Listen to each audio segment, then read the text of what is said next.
tous. Je m'appelle Badr Toukaili, je suis étudiant en première année cycle grande école à l'ISCA Casablanca. J'ai passé 2 ans à l'ENCG Qnitra et après j'ai passé le concours de l'ISCA et j'y ai accédé. Et donc voilà, aujourd'hui je suis là pour vous parler un peu des conditions de passage dans l'entretien oral de l'ISCA. Je vais partir de mon expérience personnelle pour parler de cela. Donc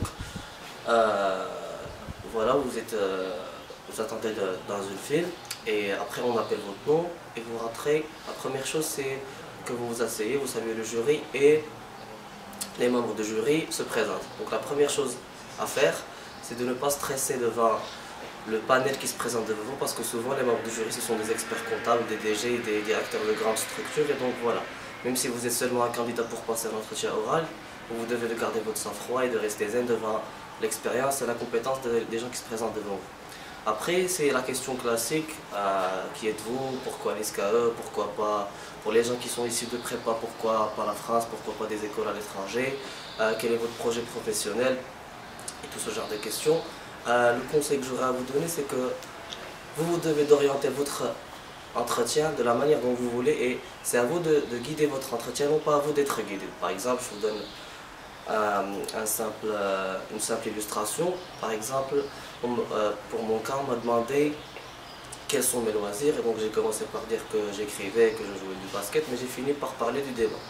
Et c'était justement pour guider l'entretien vers le fait qu'il me demande des questions à propos du débat, à propos de mon expérience, et ça a réussi. Donc mon conseil à vous, ça sera de garder votre loisir à propos duquel vous voulez vraiment parler vers la fin, parce que c'est la dernière chose que vous citez dans votre intervention qui est la première chose dont se rappellent les membres du jury. Donc voilà, si vous voulez orienter le débat comme vous voulez vers le sens qui est désiré par vous, vous ferez mieux de garder ce qui vous passionne à la fin.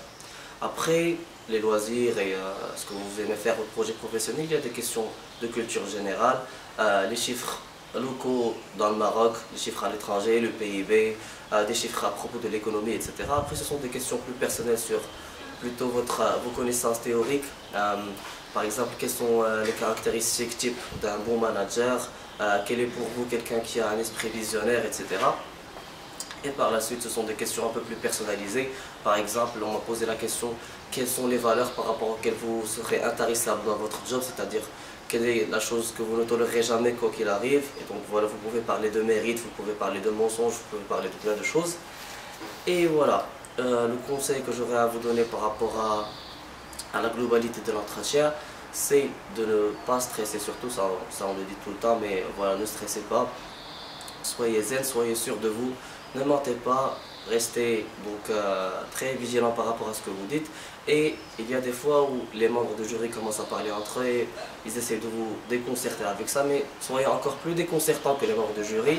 Et si vous les voyez en train de rire, riez aussi, montrez que vous êtes sûr de vous, montrez que vous êtes confiant et tout se passera bien, Inch'Allah. Voilà, j'espère que mes conseils seront à la hauteur, que vous saurez en bénéficier et bonne chance à tous.